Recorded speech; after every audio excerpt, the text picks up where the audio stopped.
श्री शिवाय नमस्तुभ्यम हर हर महादेव। दोस्तों 10 जनवरी 2025 पुत्रदा एकादशी की रात इस जगह रख दें। एक सिक्का होगी, हर मनोकामना पूरी मिलेगी, सभी कष्टों से मुक्ति मिलेगा। माता लक्ष्मी का ऐसा आशीर्वाद जिससे आपके जीवन में होगी धन की वर्षा। जैसा कि आप सभी लोग जानते हैं कि आज पुत्रदा एकादशी का दिन पड़ रहा है, इसीलिए यह दिन बहुत ही खास है। आज आपको सिर्फ और सिर्फ एक सिक्का वाला उपाय करना चाहिए।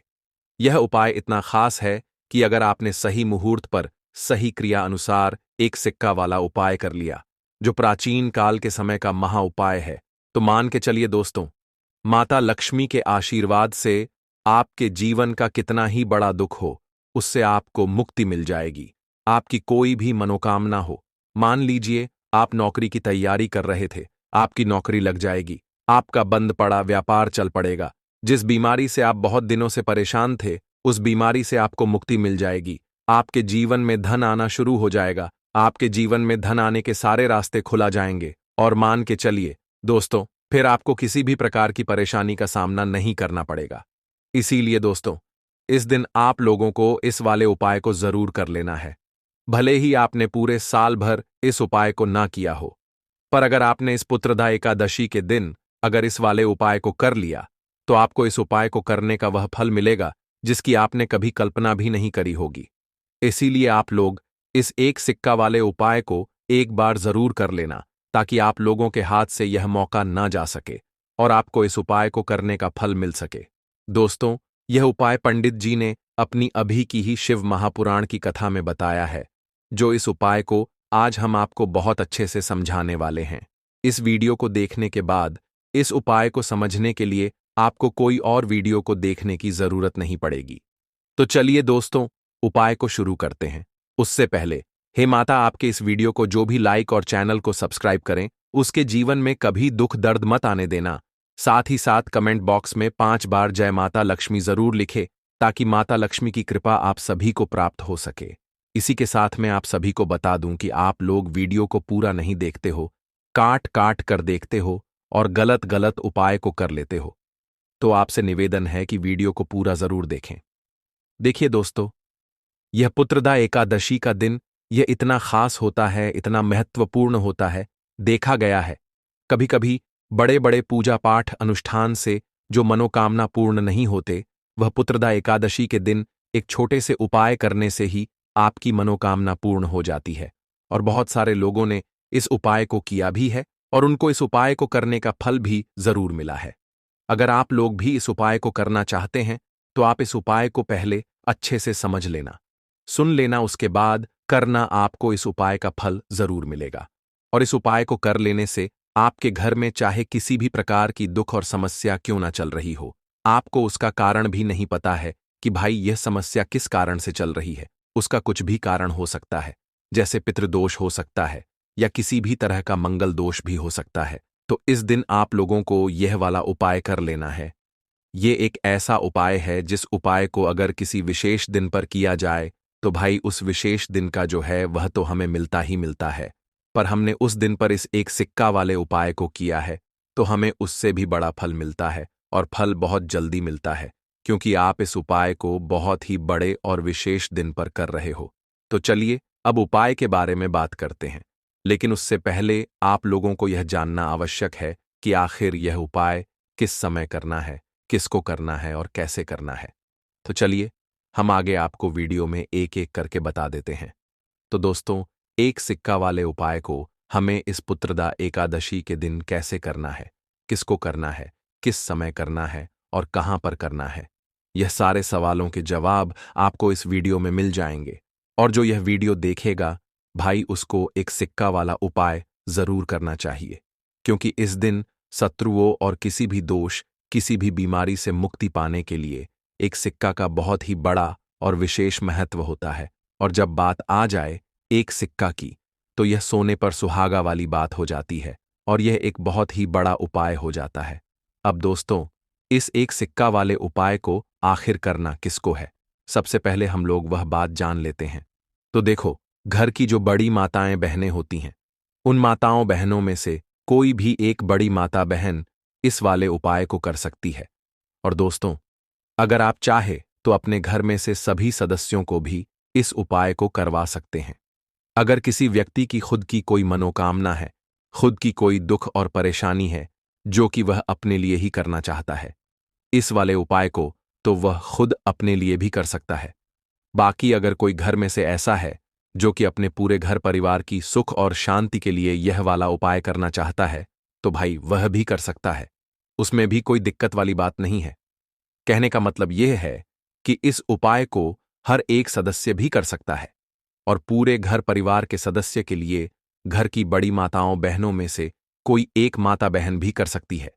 माताएं बहनें अगर घर में उपस्थित ना हो या वह यह वाला उपाय ना कर पा रही हो, तो फिर घर का कोई बड़ा सदस्य भी इस एक सिक्का वाले उपाय को कर सकता है, चाहे फिर वह पुरुष ही क्यों ना हो। उसमें कोई भी दिक्कत वाली बात नहीं है। अब दोस्तों, एक सिक्का वाले उपाय को हमें करना कहां पर है? देखो, इस उपाय को हमें मंदिर में ही करना है। बहुत सारे लोग प्रश्न करते हैं, हर एक उपाय को करते समय क्या हम इस उपाय को घर पर या मंदिर में कर सकते हैं? देखो, तो इस वाले उपाय को आप मंदिर पर करोगे तो अच्छा रहेगा, घर में नहीं करना है इस वाले उपाय को। उसके बाद में दोस्तों, जो अगला प्रश्न निकल कर आता है वह यह आता है इस उपाय को लेकर कि आखिर इस उपाय को हमें किस समय करना है, सुबह के समय करना है कि शाम के समय करना है? तो देखो, इस वाले उपाय को आप लोग सुबह के समय भी कर सकते हो और शाम के समय प्रदोष काल में भी कर सकते हो। अब अगर आप पूछो कि भाई सबसे उत्तम समय कौन सा रहेगा इस एक सिक्का वाले उपाय को करने का, तो हम आपसे बस यही कहेंगे कि इस उपाय को आप शाम के समय करेंगे तो ज्यादा बेहतर होगा, क्योंकि पुत्रदा एकादशी का दिन है और इस दिन प्रदोष काल के बहुत महत्व होता है।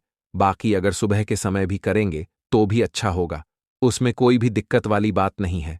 तो अब दोस्तों, जो अगली सबसे बड़ी और महत्वपूर्ण बात आती है वह ये आती है कि सुबह अगर हम उपाय को करेंगे तो हमें कितने बजे से लेकर कितने बजे तक के बीच में करना है, और शाम के समय प्रदोष काल में करेंगे तो हमें कितने बजे से लेकर कितने बजे के बीच में करना है। तो देखो, सुबह जितनी जल्दी हो सके आप उपाय को करने की कोशिश करना। बाकी अगर किसी कारणवश लेट भी हो जाओ, थोड़ी देर भी हो जाए तो देखो, सुबह जितनी जल्दी हो सके आप उपाय को करने की कोशिश करना। बाकी अगर किसी कारणवश लेट भी हो जाओ, थोड़ी देर भी हो जाए, तो 10 या 11 बजे तक भी आप उपाय कर लेना, पर 12 बजे से ज्यादा देरी ना हो। ठीक है, इस बात का ध्यान रखना। उसके बाद में दोस्तों, अगर शाम के समय प्रदोष काल की बात करें, प्रदोष काल का जो समय होता है वह शाम के 6 बजे से शुरू हो जाता है। मतलब शाम के 6 बजे से लेकर 7 बजे के बीच का जो समय होता है, यह समय प्रदोष काल का समय होता है। इस उपाय को 7 बजे या 8 बजे के बीच में भी कर सकते हो। मतलब शाम के 6 बजे से रात 8 बजे के बीच में आप कभी भी इस वाले उपाय को कर सकते हो, उसमें कोई भी दिक्कत वाली बात नहीं है। परंतु पुत्रदा एकादशी के दिन कोशिश करना कि समय के अंतर्गत ही कर लो। किसी कारणवश ना कर पाओ तो थोड़ा देरी से भी कर सकते हो। दोस्तों, अगर आप सभी यह उपाय कर लेते हैं तो आपके जीवन की निर्धनता और गरीबी को दूर होने में समय नहीं लगेगा। दोस्तों, जैसा कि आप सभी जानते हैं कि आज पुत्रदा एकादशी का प्यार दिन है, और पुत्रदा एकादशी का दिन विशेष करके उन लोगों के लिए बहुत ही उत्तम होता है जो अपने जीवन की निर्धनता से परेशान है, गरीबी से परेशान है, जिन लोगों के जीवन में कर्जा बहुत हो चुका है, या जो लोग अपने जीवन में सफलता को प्राप्त नहीं कर पा रहे हैं, जो लोग अपने जीवन में हमेशा पीछे रहते हैं, मेहनत बहुत करते हैं, कोशिश बहुत करते हैं कि जीवन में ज्यादा से ज्यादा धन को प्राप्त कर सकें, अपने घर के जितने भी सदस्य हैं उनकी छोटी छोटी आवश्यकताओं को तो पूरा कर सकें। ज्यादा बड़े सपने नहीं, लेकिन उनके छोटे छोटे सपनों को पूरा कर सकें। लेकिन उसके बाद भी अगर आप अपने जीवन में अपनी छोटी छोटी आवश्यकताओं को भी पूरा नहीं कर पा रहे हैं, आपको हमेशा ही धन को लेकर परेशान रहना पड़ता है। तो देखिए, आज की वीडियो बिल्कुल भी आपको स्किप नहीं करनी है, क्योंकि आज की वीडियो में 1 रुपये के सिक्के का ऐसा उपाय आपको बताने वाले हैं जो कि आपको अपने घर पर करना है, और इतना सरल उपाय है, जितना यह सरल है इसके लाभ और इसके फायदे उतने ही ज्यादा हैं। तो देखिए, बात कर लेते हैं कि यह उपाय आपको करना किस समय है और किस तरह से करना है, कौन कौन सी चीजें लेनी। देखिए, सबसे पहले तो बता दें कि पुत्रदा एकादशी के दिन करना है। अब पुत्रदा एकादशी का जो दिन होता है यह किसका होता है? मां लक्ष्मी का होता है, और मां लक्ष्मी ही हमें धन देने का काम करती हैं। और अगर आपने माँ लक्ष्मी को प्रसन्न कर लिया, फिर जीवन की निर्धनता तो बहुत जल्दी दूर होगी ही होगी। तो देखिए, उपाय को करने के लिए आपको एक सिक्का लेना है। तो आपको जो माता रानी का सिक्का मिल जाए तो और बढ़िया है, मतलब जिसमें माता लक्ष्मी का फोटो बना होता है। नहीं तो आप 1 रुपए का सिक्का लेना है। आपको साबुन या फिर सर्प से अच्छी तरीके से उसे साफ कर लेना है, क्योंकि आपको इसे पूजा में रखना है। 1 रुपए का सिक्का ले लिया। एक देसी घी का दीपक तैयार करेंगे। लंबी बाती का दीपक यहां पर आपको तैयार करना है, और बाती जो आप लगाएंगे वह कलावे की बाती लगानी है। आपको रुई की बाती नहीं लगानी है। देखिए, कलावा जो मौली धागा होता है, हम अपने हाथ पर बांधते हैं जब कथा वगैरह घर में होती है, वही धागा लेना है और थोड़ा सा उसे तोड़ लेंगे। थोड़ा लंबा सा धागा आपको लेना है, जिससे कि उसकी लंबी बाती आसानी से बन सके। दीपक आपने तैयार कर लिया। 1 रुपए का सिक्का ले लिया, और आपको लेना है यहां पर 1 या 2 बताशे। ठीक है ना? आप चीनी भी ले सकते हैं, बताशा भी ले सकते हैं। अब आपको अपने घर के मंदिर में बैठ जाना है। पुत्रदा एकादशी के दिन सबसे पहले जो आपने दीपक लिया है, वह दीपक आपको मां लक्ष्मी की मूर्ति प्रतिमा के आगे जला देना है। ठीक है ना? जो लाल बाती का दीपक आपने लिया है। अब देखिए, दीपक जलाने के बाद जो आपने चाहे तो 2 बताशे लिए हैं, चाहे तो आपने शक्कर ली है, चीनी ली है, वह आपको मां लक्ष्मी को अर्पित करनी है। और 1 रुपए का सिक्का आपको माता लक्ष्मी की मूर्ति प्रतिमा के पास रख देना है, और यह कहक रखना है कि मां लक्ष्मी मेरे जीवन की निर्धनता और गरीबी को दूर करें और अपनी कृपा मुझ पर बनाएं। और मैं आपसे प्रार्थना करता हूं कि आप मेरे घर को, मेरे घर के धन को बढ़ाएं, मेरे घर में धन की वृद्धि करें, मेरे जीवन की निर्धनता को दूर करें, कर्जे जैसी समस्याओं को दूर करें, और श्री हरि विष्णु के साथ आप मेरे घर में पधारें।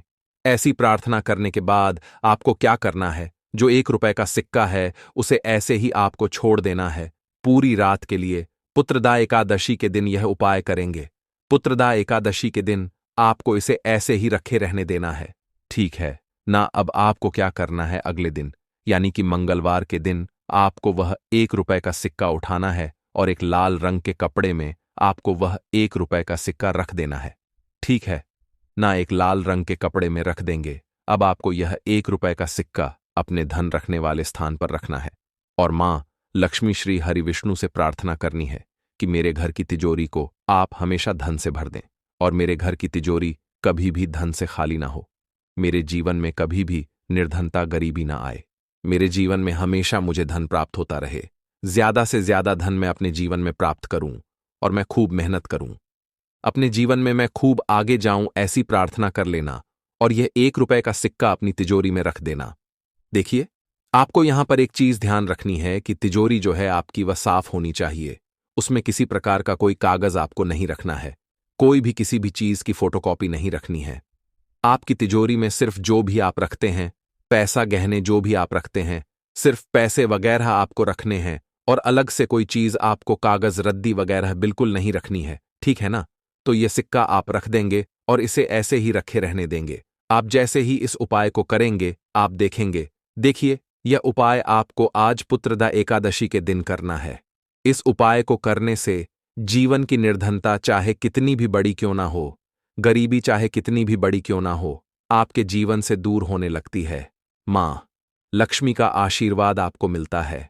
श्री हरि विष्णु का आशीर्वाद आपको मिलता है। तो देखिए, पहले उपाय की बात कर ली, अब जल्दी से बात कर लेते हैं अपने दूसरे और सबसे महत्वपूर्ण उपाय के बारे में। दोस्तों, स्वयं धन की देवी माता लक्ष्मी ने बताया कि 10 जनवरी 2025 पुत्रदा एकादशी के दिन जिस घर में खाई जाती है, यह 3 चीजें उसके घर में पूरे साल होती हैं।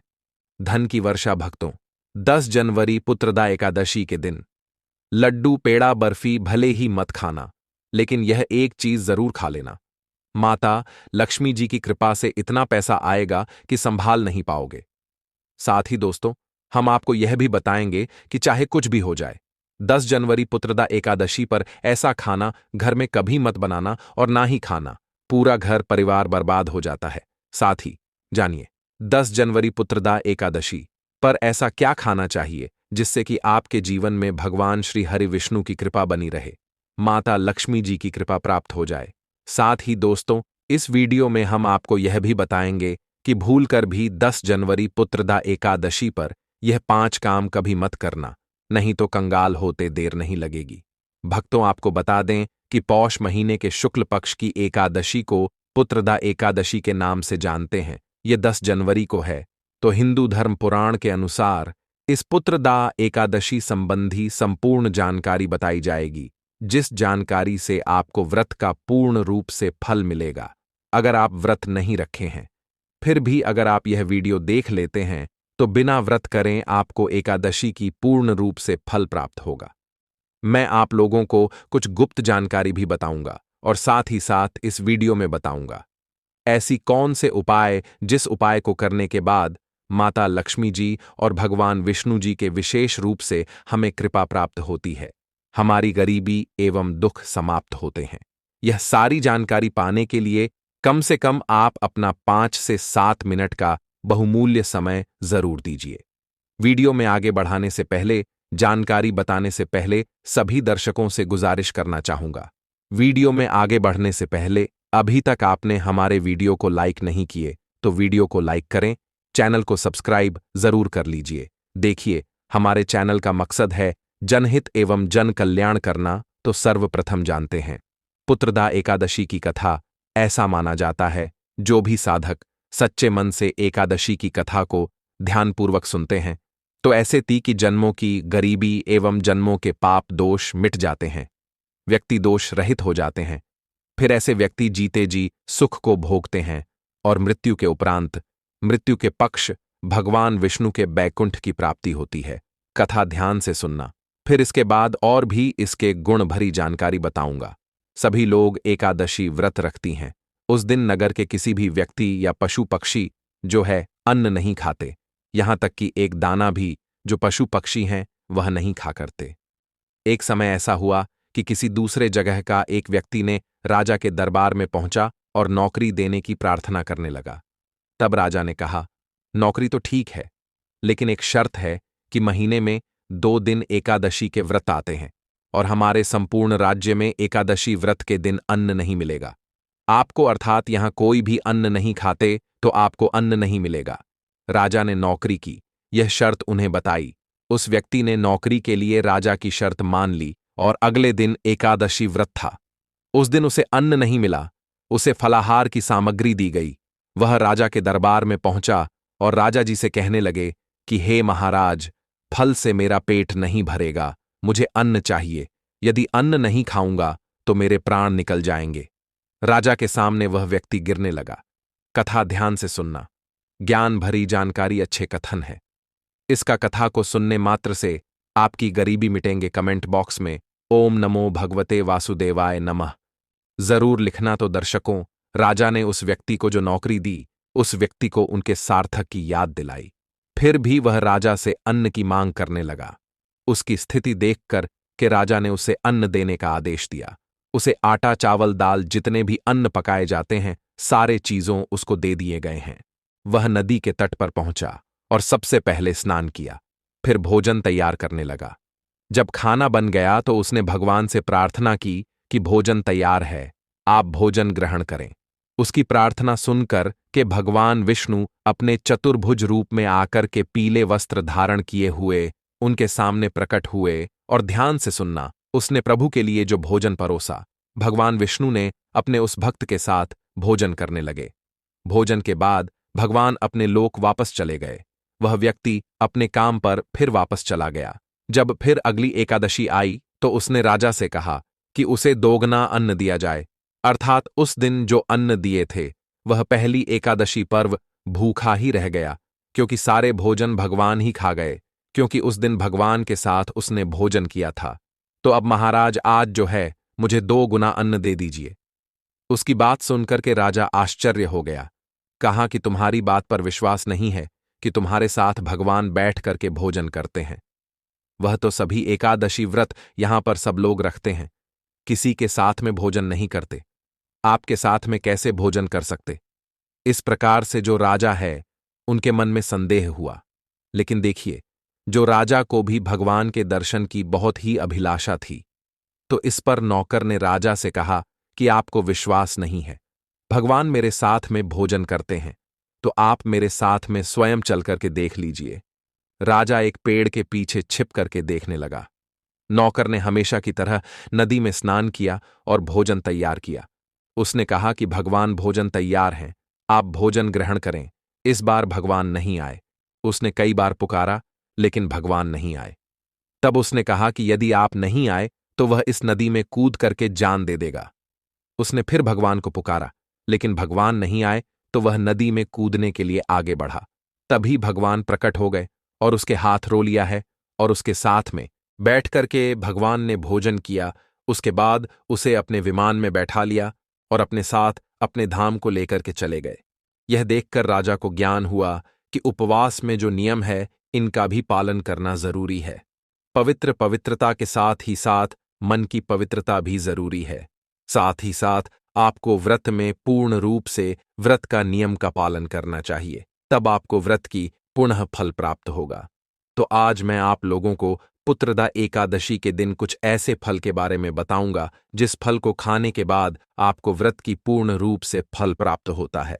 साथ ही साथ अगर आप इस फल को गौ माता को खिला देते हैं, किसी ब्राह्मण को देते हैं, छोटी बच्ची को दे देते हैं, तो बिना व्रत रखे आपको एकादशी व्रत की पूर्ण रूप से फल प्राप्त होगा। जीते जी आपको यहां पर सुख मिलेंगे। मृत्यु के उपरांत आपको भगवान की कृपा प्राप्ति होगा। साथ ही साथ आपकी गरीबी, निर्धनता एवं जीवन में परेशान नहीं होंगे। माता लक्ष्मी जी की कृपा पाने के लिए अपने घर की सर्वप्रथम तो हमें अच्छी तरीके से साफ सफाई करना चाहिए। अब ऐसा क्यों करना चाहिए? क्योंकि माता लक्ष्मी उसी घर में प्रवेश करती हैं जिस घर में शुद्धता का वातावरण, अर्थात अगर आपके घर में कूड़े कचरे हैं तो आपके घर में माता लक्ष्मी कभी नहीं आती। देखिए, जो कूड़े कचरे कहे गए हैं नकारात्मकता का प्रतीक कहे गए हैं। देवी लक्ष्मी सकारात्मक चीजों को खोजती है। देवी लक्ष्मी की बहन जो कुल लक्ष्मी कही गए, जिसे हम दरिद्रता के नाम से जानते हैं।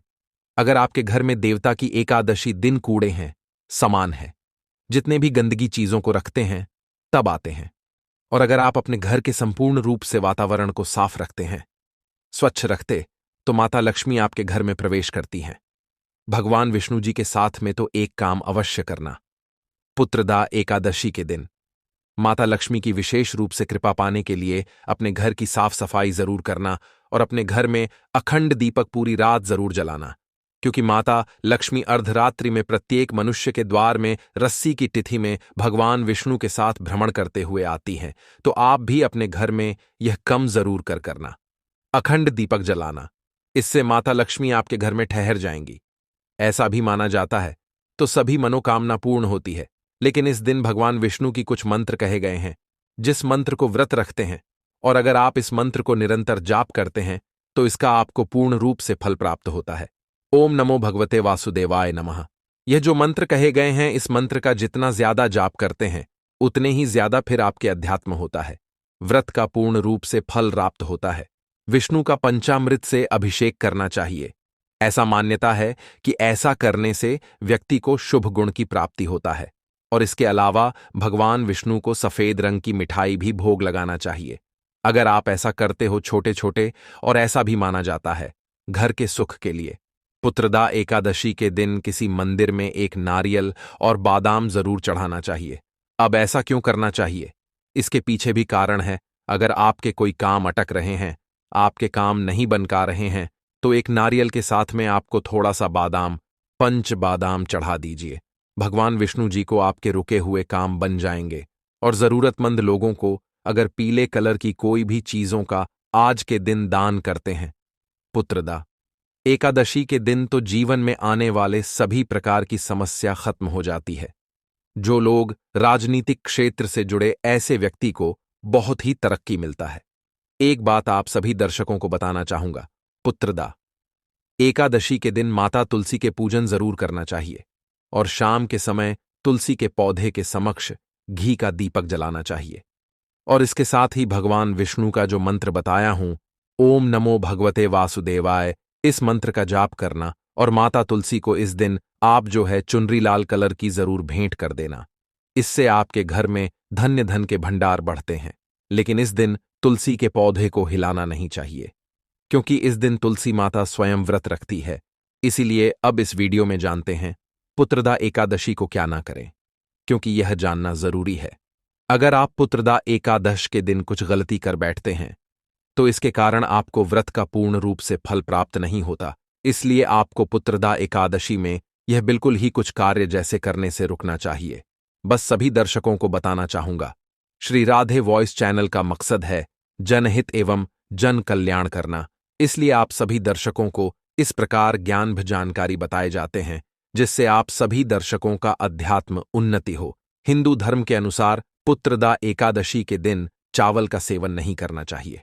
देखिए, अगर आप चावल खाते तो एक टाइम खा सकते हैं जो लोग बीमार पड़े हैं, लेकिन प्रत्येक मनुष्य को ध्यान देना चाहिए कि एकादशी के दिन व्रत जरूरत रखें।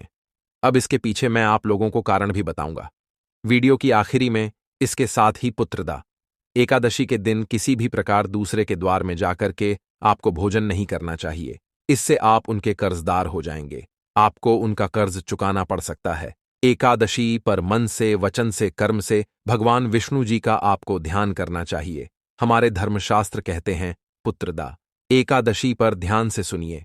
कौन सा भोजन आपको अपने घर में सब्जी नहीं पकाना। अगर आप यह सब्जी पकाते हैं तो आपके व्रत खंडित भी हो सकते हैं, और जो व्यक्ति घर में अगर इन्हें खाते तो उन्हें भी पाप लग सकते हैं। तो पाप लगने से सबको बचना चाहिए। तो हमारे धर्मशास्त्र कहते हैं पुत्रदा एकादशी पर गोभी, पालक, शलजम इनका सेवन नहीं करना चाहिए। पुत्रदा एकादशी व्रत रखने वाले व्यक्ति को जमीन पर ही सोना चाहिए, और एकादशी वाले दिन पर आपको बाल है, नाखून है, नहीं कटवाना चाहिए। एकादशी के दिन संयम और सरल जीवन आपको जीने का प्रयास करना चाहिए, और इस दिन कम बोलना चाहिए, क्योंकि जो लोग ज्यादा बोलते हैं ऐसे व्यक्ति पर भगवान विष्णु बहुत ही नाराज होते हैं। और आपको भूल से भी किसी भी व्यक्ति को कड़वे वचन नहीं बोलना चाहिए। कौन सी चीज को खाने से हमें पुण्य की प्राप्ति मिलती है? तो देखिए, पुत्रदा एकादशी के दिन आपको क्या करना चाहिए। आप व्रत रखें और फिर व्रत खोलना है। आपको शाम के समय में, रात के समय में तो आपको करना क्या, पुत्रदा एकादशी के दिन तिल के लड्डू जरूर खाना है। लेकिन तिल के लड्डू खाने से पहले गन्ने हैं, गन्ने का कुछ रस आपको पीना चाहिए। तिल के लड्डू खाना चाहिए, पीले कलर के लड्डू का प्रयोग करना चाहिए। यह सारे चीज सर्वप्रथम तो आपको भगवान विष्णु जी को चढ़ाना चाहिए। भगवान विष्णु को चढ़ाने से बहुत प्रसन्न होती है। जैसे भगवान विष्णु को जो व्यक्ति तिल के लड्डू चढ़ाते हैं, एक धर्म कथा के अनुसार पुत्रदा एकादशी के दिन अगर आप तिल के लड्डू भगवान विष्णु को नहीं चढ़ाते तो आपके व्रत का पुण्य फल प्राप्त नहीं हो पाता। आप व्रत रखें या ना रखें, कोई बात नहीं। अगर इस दिन अगर आप तिल के लड्डू भगवान विष्णु को केवल एक ही तिल के लड्डू चढ़ा देते हैं तो व्रत के बराबर आपको पुण्य का फल प्राप्त होगा। गधों दान के बराबर पुण्य का फल प्राप्त होता है। जैसे भगवान विष्णु को एक तुलसी के पत्ते चढ़ाने से 1000 गोदान के बराबर पुण्य की प्राप्ति मिलती है, उसी प्रकार एक तिल के लड्डू चढ़ाते हैं तो आगे जितने भी 7 जन्म से पहले आपकी जो पितृ हुए हैं, अगर उन्हें किसी कारणवश उन्हें मुक्ति नहीं मिलती तो उन्हें मोक्ष की प्राप्ति होती है, ऐसा माना जाता है। इस दिन भगवान विष्णु को तिल के लड्डू जरूर चढ़ाना चाहिए। पीले कलर की कोई भी वस्त्र हो अर्पित करना चाहिए, केले चढ़ाना चाहिए। इससे भगवान विष्णु बहुत प्रसन्न होते हैं। और इस दिन तुलसी के पत्ते खाए बिना आपको व्रत नहीं तोड़ना है। सर्वप्रथम तो भगवान विष्णु को तुलसी के पत्ते सहित आपको भोग लगाना, और आपको बाद में जब आप यह भोग खाना शुरू करेंगे तो आपको तुलसी, क्योंकि भगवान की चढ़ाई हुए भोग को ही आप खा करके व्रत तोड़ेंगे तो आपको तुलसी की पत्ते भी प्रयोग में लाना है। तिल के लड्डू आपको जरूर खाना, तिल के लड्डू जरूर खाना है। और इस दिन क्या दान करें, तो सर्वप्रथम आप जो है इस दिन दान जरूर करें। दान को इस दिन महादान कहा गया है। जैसे पशु पक्षी को दान करें, इस दिन गाय माता को तिल के लड्डू खिलाना ना भूले। मैं वीडियो के पहले ही बताया कि आप व्रत रखें हैं या ना रखें, इससे कोई फर्क नहीं पड़ता। हमारे धर्मशास्त्र कहते हैं अगर पुत्रदा एकादशी के दिन अगर कोई व्यक्ति सच्चे मन से पवित्र भाव के साथ अगर गौ माता को पंचतिल के लड्डू खिला देते तो ऐसे व्यक्ति का बिगड़े काम बन जाते हैं। ऐसे व्यक्ति पर लक्ष्मी प्रसन्न होते हैं। ऐसे व्यक्ति को मरने के बाद मोक्ष की प्राप्ति होती है, और ऐसे व्यक्ति जीते जी सुख भोगते हैं। अंत में भगवान विष्णु जी के धाम चले जाते हैं। आप व्रत खख ना रखें, लेकिन पुत्रदा एकादशी के दिन तिल के लड्डू भगवान विष्णु जी को समर्पित कीजिए और तिल के लड्डू अब जो गौ माता को खिला दीजिए। गौ माता के शरीर में समस्त देवी देवता वास करते हैं, इसलिए ऐसा कहा गया है, तिल के लड्डू गौ माता को खिलाते हैं तो भगवान विष्णु बिना व्रत के आपको मोक्ष प्रदान कर देते हैं। हम सब व्रत क्यों रखते हैं? ताकि हमारे पुण्य बढ़े। अब लड्डू गौ माता को खिलाते हैं तो आपके पाप भी भूल जाते हैं, क्योंकि गौ माता को स्वयं भगवान कृष्ण, भगवान विष्णु जी ने कृष्ण रूप धारण करने के बाद कृष्ण अवतार में काफी सेवा किए। गौ माता की सेवा समस्त देवी देवताओं ने की है। गौ माता की सेवा को अति उत्तम सेवा कहे गए हैं, तो गौ माता को जो है तिल के लड्डू जरूर खिलाए। अब जो भगवान विष्णु जी को भोग चढ़ाने के लिए जो भोग बना करके रखे हैं, जैसे लड्डू के साथ में बहुत से लोग पूरी बनाकर कर सकते हैं। बहुत से ऐसे लोग हैं जो कि केला रखे हुए हैं, तो केला गौ माता को खिलाएं। जितने भी भगवान विष्णु को अर्पित करें वह सारे, उसमें से कुछ चीज गौ माता को खिलाने से गौ माता भी प्रसन्न होंगे। अब वह खूब सारा आशीर्वाद प्रदान करेंगे, आपको धन दौलत से परिपूर्ण बनाएंगे। इसमें संदेह नहीं है। जो व्यक्ति धर्म के मार्ग में चलते हैं ऐसे व्यक्ति को लक्ष्मी सिद्ध हो जाते हैं। जीते जी आपको सुख मिलेंगे, मरने के बाद भी आपको मोक्ष की प्राप्ति होगी। श्री राधे वॉइस चैनल का मकसद है आप सभी दर्शकों को सभी प्रकार की ज्ञान भरी जानकारी बताएं, जिससे आप सभी दर्शकों का अध्यात्म उन्नति हो। यह पर्व शिव भक्तों और भगवान विष्णु जी के भक्तों के लिए विशेष है। यह चतुर्मास के दौरान पढ़ने वाली पहली एकादशी भी है। ऐसा माना जाता है कि जो भक्त पूरी श्रद्धा और समर्पण के साथ इस व्रत को रखते हैं उन्हें अपने बुरे कर्मों से छुटकारा मिलता है, साथ ही जाने अनजाने में कि किए गए पापों से मुक्ति मिलती है। इसीलिए शास्त्रों में मान्यता है कि इस दिन भगवान श्री हरि विष्णु जी की पूजा अर्चना करने से और एक विशेष उपाय करने से व्यक्ति पूरे जीवन में धन दौलत और आरोग्य से परिपूर्ण हो जाता है। तो चलिए जानते हैं कि साल की पहली एकादशी 10 जनवरी या 10 जनवरी किस दिन मनाई जाएगी। इस बार एकादशी तिथि 2 दिन पड़ रही है। ऐसे में आपको किस दिन व्रत रखना चाहिए? हरिद्वार में एकादशी कब मनाई जाएगी? साथ ही इस दिन आपको कौन सी चीजें खानी है और भगवान को कौन सी चीज का भोग लगाना है जिससे भगवान श्री हरि विष्णु और माता लक्ष्मी जी की कृपा आप पर बनी रहे। इसके अलावा हम आपको एकादशी तिथि के पारण का समय और इस एकादशी की कथा एवं संपूर्ण पूजा विधि भी बताएंगे। लेकिन उससे पहले दोस्तों, आप कमेंट बॉक्स में जय श्री लक्ष्मी नारायण जरूर लिखें। इससे भगवान श्री हरि विष्णु और माता लक्ष्मी जी की असीम कृपा आपके पूरे परिवार पर बनी रहे। साथ ही अपनी राशि भी कमेंट सेक्शन में जरूर लिखें। यदि हमारे पास आपकी राशि के अनुसार कोई विशेष उपाय होगा तो हम आपके कमेंट के जवाब में उसे जरूर बताएंगे। हम जो भी जानकारी देते हैं वह पंचांग और ज्योतिष शास्त्र पर आधारित होती है, यह मनगढ़ंत नहीं होती। आने वाली यह एकादशी पौष मास की दूसरी एकादशी होगी। अभी पौष का महीना चल रहा है जिसे खरमास भी कहते हैं। खरमास की समाप्ति 14 जनवरी मकर संक्रांति के दिन होगी। इस बीच जो एकादशी तिथि आने वाली है उसका नाम पुत्रदा एकादशी है। हिंदू धार्मिक ग्रंथों में इसे सर्व सुख प्रदायिनी यानी सभी सुखों को देने वाली एकादशी कहा गया है। इस एकादशी का व्रत करने वाले व्यक्ति को धन धान्य ऐश्वर्य और मानसिक शांति प्राप्त होती है। साथ ही बैकुंठ धाम की प्राप्ति तक का मार्ग प्रशस्त होता है। खासकर यह व्रत संतान प्राप्ति के लिए रखा जाता है। स्त्री और पुरुष दोनों को यह व्रत रखना चाहिए। जो दंपति संतान की कामना से इस व्रत को रखते हैं उन्हें भगवान श्री कृष्ण के समान यशस्वी और तेजस्वी पुत्र की प्राप्ति होती है। दोस्तों, पुत्रदा एकादशी साल में 2 बार आती है। एक बार पौष माह के शुक्ल पक्ष की एकादशी और दूसरी बार श्रावण मास में। दोनों एकादशों का महत्व और उनकी कथाएं अलग अलग हैं। हालांकि दोनों का मुख्य उद्देश्य संतान प्राप्ति और उनकी खुशहाली के लिए होता है। इसीलिए इस एकादशी का व्रत अवश्य करना चाहिए।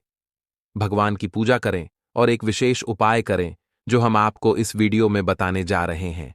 साथ ही पुत्रदा एकादशी की कथा सुनना भी बेहद शुभ माना जाता है। तो चलिए अब हम जानते हैं कि पुत्रदा एकादशी की पूजा कैसे करनी है, पूजन का शुभ मुहूर्त क्या रहेगा और पारण का समय कब होगा। पुत्रदा एकादशी के दिन सूर्योदय से पहले यानी ब्रह्म मुहूर्त में उठ जाएं। स्नान आदि करने के बाद भगवान भास्कर को एक लोटा जल समर्पित करें। इसके बाद अपने पूजा स्थल पर बैठकर व्रत का संकल्प ले। संकल्प के लिए अपने सीधे हाथ में जल और द्रव्य जैसे 1 रुपए का सिक्का या कोई अन्य द्रव्य ले। फिर 3 बार ओम श्री विष्णु, ओम श्री विष्णु, ओम श्री विष्णु बोले। इसके बाद अपना नाम, गोत्र, स्थान का नाम जैसे मकान नंबर, फ्लैट नंबर, क्षेत्र का नाम या शहर का नाम ले। फिर पौष मास के शुक्ल पक्ष की एकादशी का नाम लेकर अपनी मनोकामना व्यक्त करें। यदि आप संतान प्राप्ति, उनके सुखी जीवन या किसी अन्य मनोकामना के लिए व्रत कर रहे हैं तो उसे भगवान के सामने मन ही मन बोले। जल को भगवान के चरणों में अर्पित करें और उन्हें प्रणाम करें। अब भगवान की पूजा करें। पूजा के लिए एक अखंड फल जो कटा हुआ ना हो, जैसे सेब, नारियल आदि ले। फल को गंगा जल से शुद्ध करें। इसके साथ भगवान श्री हरि की तस्वीर या प्रतिमा पूजा स्थल पर रखें।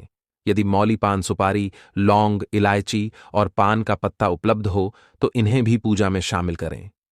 धूप, दीप, फूलमाला और नैवेद्य भोग के रूप में भगवान को अर्पित करने की सामग्री सजाकर रखें। भगवान की तस्वीर या मूर्ति को पूजा के लिए स्थापित करें।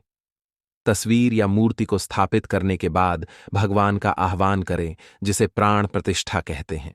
इस विधि से पूजा आरंभ करें और भगवान श्री हरि विष्णु की कृपा प्राप्त करें।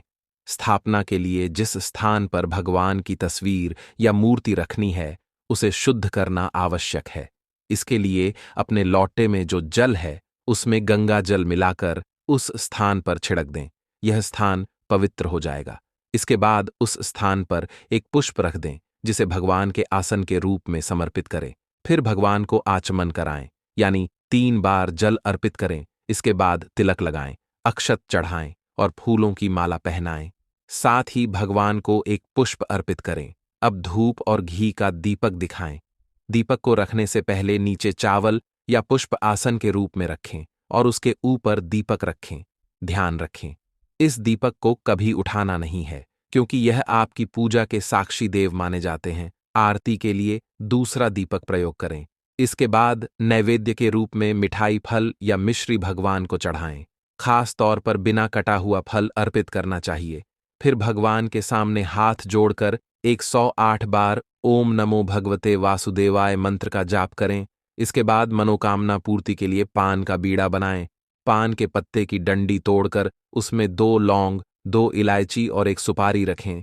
इस बीड़े को बनाकर भगवान के सामने रखें और 11 बार ओम नमो भगवते वासुदेवाय मंत्र का जाप करें।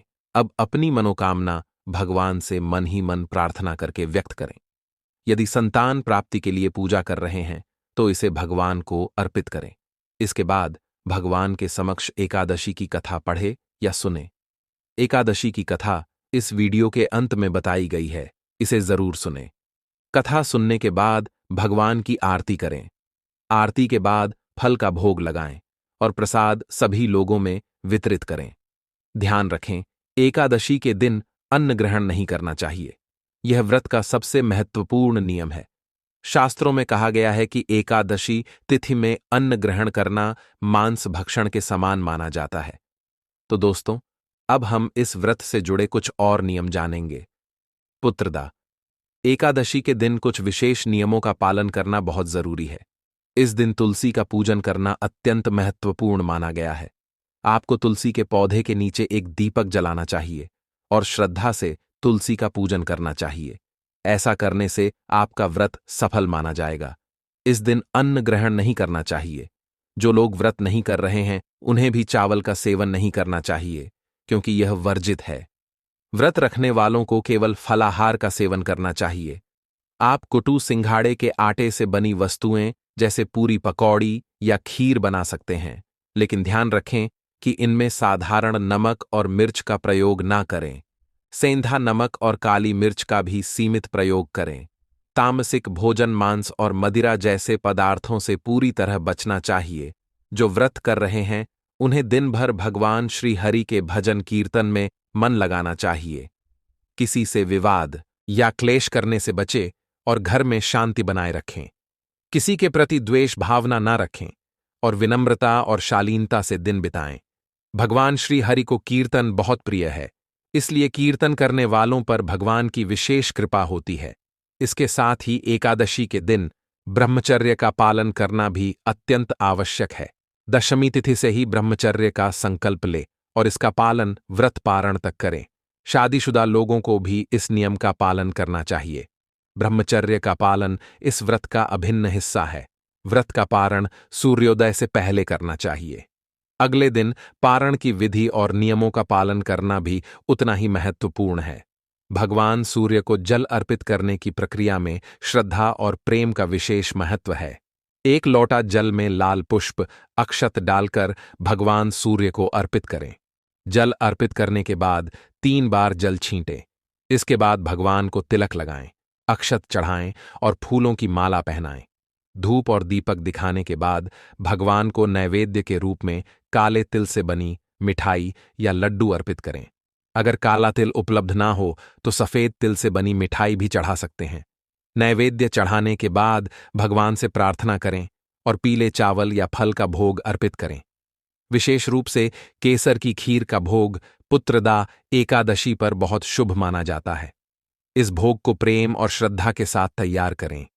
भोग लगाते समय थाली में तुलसी का पत्ता अवश्य रखें और भगवान से विनम्रतापूर्वक निवेदन करें कि वे आपके प्रेम भरे भोग को स्वीकार करें। भोग लगाने के बाद थाली के चारों ओर जल घुमाकर भगवान को अर्पित करें। इसके बाद थाली उठाएं और प्रसाद को पूरे परिवार में बांट दें। पूजा के समापन में पुष्पांजलि अर्पित करना बहुत जरूरी है। पुष्पांजलि के लिए हाथ में पुष्प ले और भगवान से प्रार्थना करें, हे प्रभु, हम अज्ञानी जीव हैं। हमारी पूजा में यदि कोई भूल हो गई हो तो उसे क्षमा करें। तन मन धन सब कुछ आपका है। कृपया हमारी भक्ति स्वीकार करें और हमें आशीर्वाद प्रदान करें। पुत्रदा एकादशी के व्रत में द्वादशी के दिन ब्राह्मण भोजन कराना या उन्हें दान देना अत्यंत महत्वपूर्ण माना गया है। यदि ब्राह्मण भोजन कराना संभव ना हो तो श्रद्धापूर्वक उन्हें दान अवश्य दें। अब दोस्तों जानते हैं कि इस वर्ष पुत्रदा एकादशी किस दिन मनाई जाएगी। दोस्तों, एकादशी तिथि का प्रारंभ 10 जनवरी को दोपहर 12 बजे होगा और इसका समापन 10 जनवरी 2025 को सुबह होगा 1019 होगा। उदय तिथि के अनुसार यह व्रत 10 जनवरी को रखा जाएगा। व्रत का पारण 11 जनवरी को सुबह 7 से 8 बजे होगा, 2 के बीच होगा। हर जगह अलग अलग हो सकता है, इसलिए आप लोग अपने आस